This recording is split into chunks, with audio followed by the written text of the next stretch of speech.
Absolutely. You know, I've been thinking in the summer I should take a trip and go all the way, make a trip all around. I know.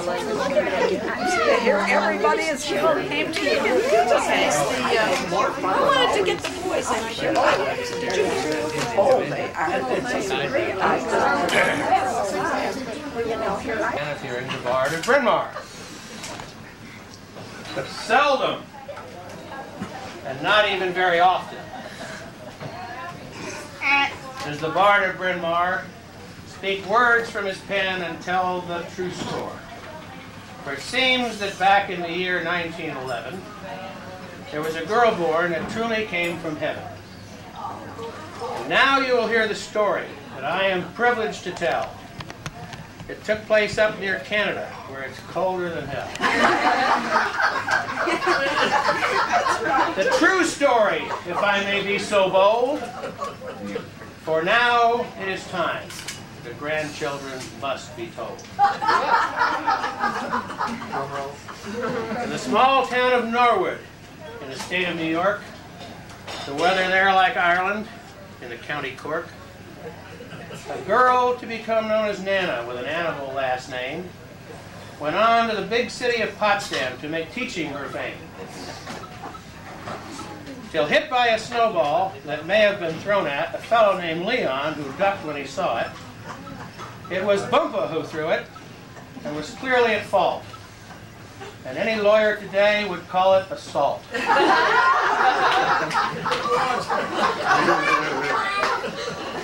Down went Nana onto the ice, and over went Bumpa, putting on a splash of Old Spice.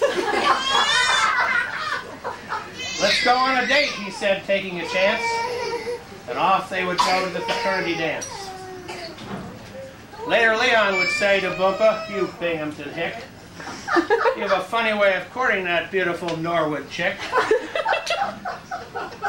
Now back then in that northland of moose, deer, and elk, nobody ever heard of bubble music, nor Lawrence Welk. The Charleston, the two-step, the band broke for a beer, while Bumpa whispered to Nana, "Have some Madeira, my dear, for it's better than beer." 'Twas of marriage they talked on one very cold day, while hour after hour on one knee Bumpa would stay. 13 grandchildren, Nana demanded. Bumpa wished he'd thrown that snowball underhanded. And one of your children must become a bard. Now he knew for sure he hit her too hard. And more girls than boys, I know you'll agree. Okay, boys 1 and girls 3. More girl grandchildren too. I must be the one who wins. I have time right now. Okay, he said. To be sure, I'll even throw in twins. For girls are so dainty, she said, and boys can be uncouth. For a big family like this, he thought, he'd better check with Dr. Ruth. So off to the priest who agreed to marry them, but only on the condition no child would be named Clem. Into the church together, neither had a dime, and all the night before the wedding he spent with Leon singing, "I'm getting married in the morning. Ding dong, the bells are gonna chime. Pull out the stopper, let's have a whopper, but get me to the church on time." At the wedding, the church was filled with flowers and ferns. Nana in her white gown and Bumpa in his new suit from Hearns. Now this was the beginning of a couple who had trouble meeting ends, who would over the years make so many, many, many, many friends. At the reception, the priest, drinking his brew, said, "'Tis a good thing for your heirs, that snowball Bumpa threw. For that day, had it rained and not snowed like that, the two of you may never have met." Along came Bobby, making Bumpa a packy. And all over town he went asking, "Is everybody happy?" Then came Margie, Jackie, and Dick. Well, isn't that what happens to a mother who in the morning gets sick?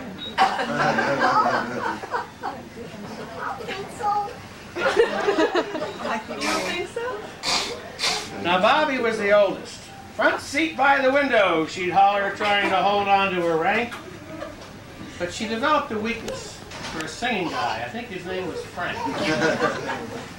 A real crooner was he. Till his tonsils grew moss, and he ended up peddling spaghetti sauce.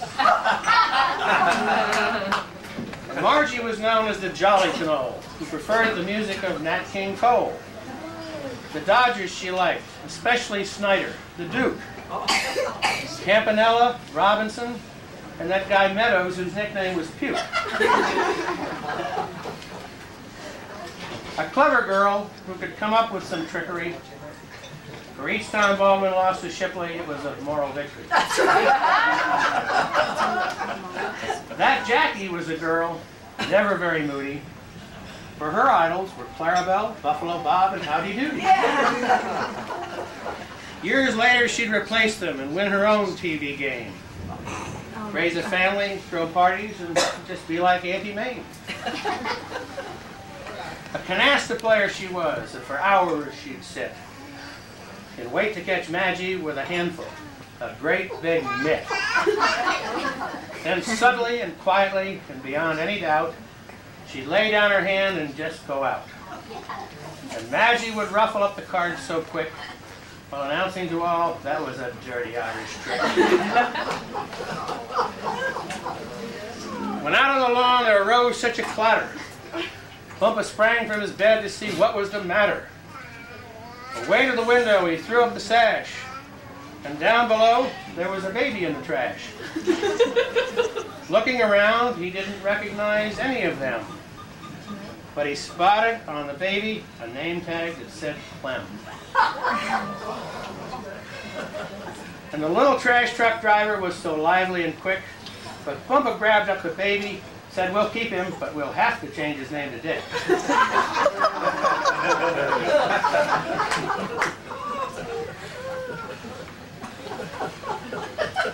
Hard to read it here in this light. Now Dick was the one who exaggerated stories by the yard. No wonder 'twas he who was destined to become the bard. Bobby always thought of him as Baby Snooks.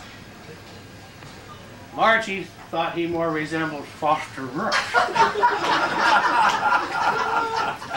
Jackie thought at times he was a little phony. John L.C.'s the bone. Well, flock of one of that time.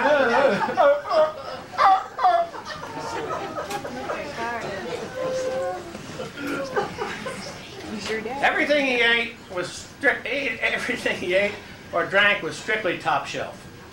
And he was so fast he could play tennis all by himself.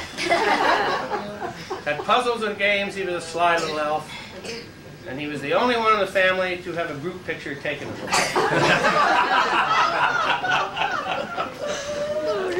Years later, the Conole sisters would resemble the three, known as the Golden Girls, as seen on TV.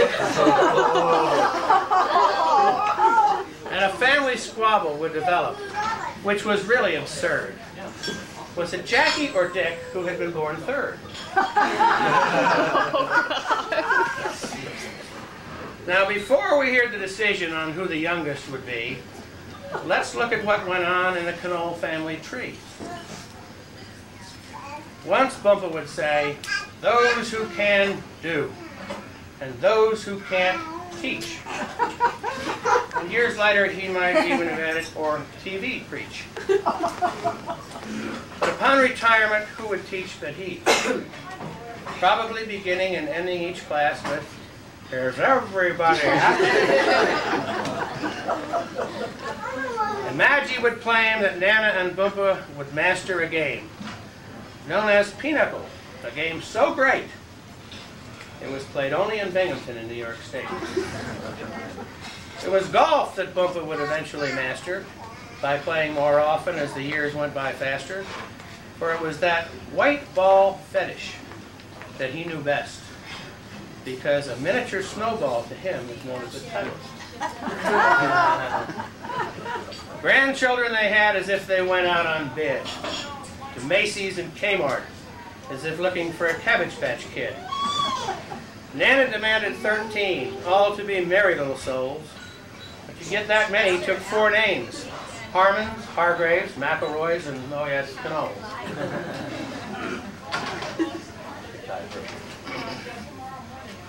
The McElroys lived in Gladwin, known for its big mosquitoes, where Lynn had those funny little birds all dressed in tuxedos.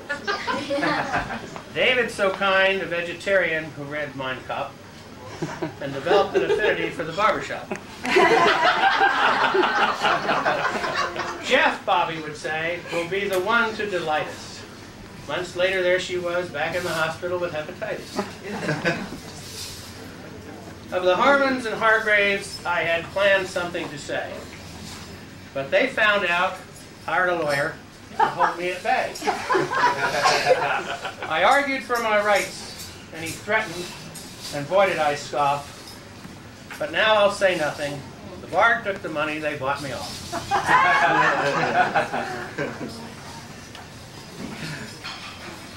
Lynn had her penguins, and there was David sliding down the railing, and Sharon would come over, and Jeffrey would start wailing, while Bobby would coast down the driveway without the engine on. And there was Linda and big sister Molly, and Lori and Leanne and Margie, who would all give the honor to Patty. To be the one to sing to Samantha, "Up we go into the wild blue eddy." And Lori would be the one to marry a guy named Lamp, which is getting far too close to that forbidden name, Clamp.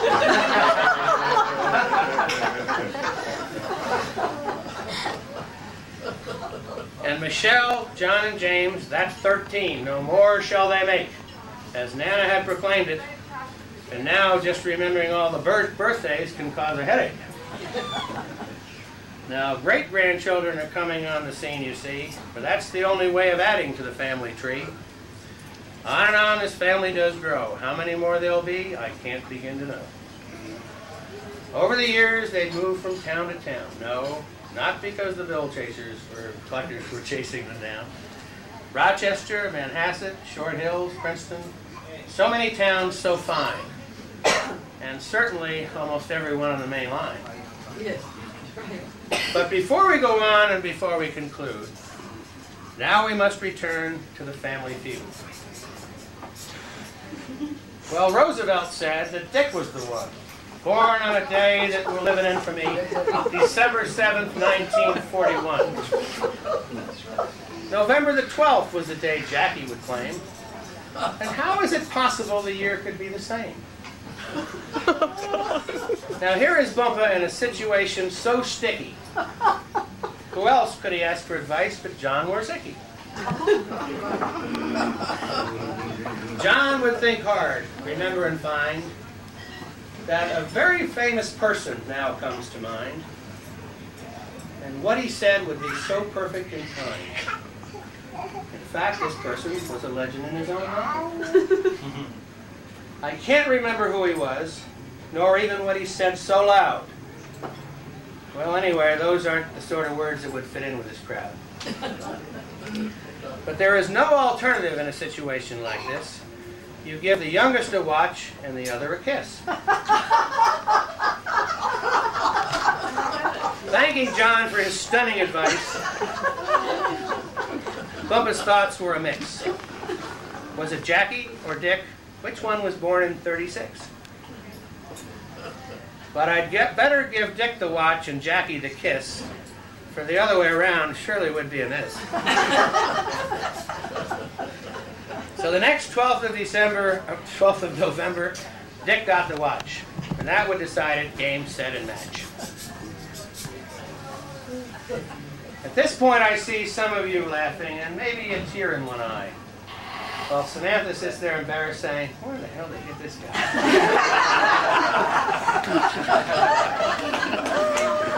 Now this story, maybe you think I've tainted a wee bit. And you think it's a long time that here I have made you sit. But you see, many of you came from so very far. And I was instructed by Nana to do anything, just keep them away from the bar. Today we celebrate 80 years for Nana and to Fiorel's mother. Believe me, to tell a story like I've told you will take me 80 years to write another. Somewhere here. Do I have another page? And if some of you don't understand all of that which I shout, well, when I'm done, that will just give you something to make conversation about. The story I've told started during the Depression. There were no TVs, cars, tennis, or swimming lessons. In a moment I'll vanish, and at the table take my place. And I've taken up so much of your time that we can now skip grace. To Nana and Gopa, a big happy family was their goal. And now we've retraced the memories of this family, Conole. So now as I leave you, their children, grandchildren, one and all, I want you to remember that you owe your being here to a very poorly thrown snowball.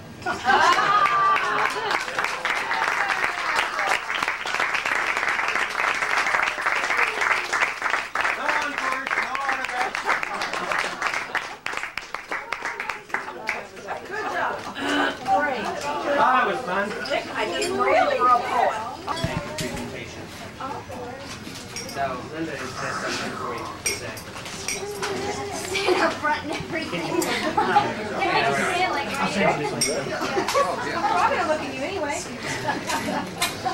Alright, this is from Molly to Nana. Dear Nana, coming to see you at Skytop was always such a treat. Weeks ahead of time, we would get so excited thinking about all the fun things we would do while we were there. Getting to drive the golf cart, playing in the playroom, spinning around on the piano stool, swinging on the Davenport, and going for drives with you. Our excitement was so great that by the time we were in the car, packed and ready to go, we couldn't contain ourselves any longer. So we had this little song we would sing. It was very simple, and it started out rather quietly and low. We are going to Nana's house, we are going to Nana's house. We would start singing this in the minute we left the house and continue practically uninterrupted for the entire 2-hour drive. We are going to Nana's house, we are going to Nana's house. Of course, as we got closer and recognized familiar landmarks like a sign for Strasbourg, our song would climb higher and higher and get even more excited. We are going to Nana's house, we are going to Nana's house, we are going to Nana's house, we are going to Nana's house. So that by the time we reached Canadensis, we were completely out of control, faster and higher than ever. We drove up the hill. We are going to Nana's house, we are going to Nana's house. And by the time we reached the top of the hill, we were bouncing on the back seat, singing at the top of our lungs, bursting with excitement, because there it was. We are at Nana's house, we are at Nana's house. And you always made it so special. We're there. We'd be sorry to leave, but then we'd look forward so much to the next time. We would sing, we're going to Nana's house. I wish I were able to be going to Nana's house today on this very special birthday. I love you so very much. Love, Molly.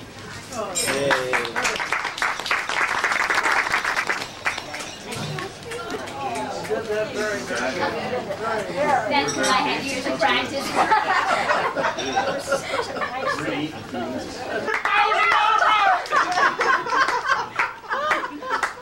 I think the rest of the restaurant just left. So did I. You blame him. Dick, we missed it. Would you like those and do those Do it again? Wait a minute. Somebody here. Patty's got to read. Get up in your eyes. You scratched your head. Did the flash go off? No. Yes. Yeah, it did. It did. I saw him. Yeah, it did. I saw it. I'll take another one. Oh. Okay. Got there too quick. Yeah, look at me. Look at me. Okay. Yeah. Did it go off? Yeah, it did. Okay. You are. For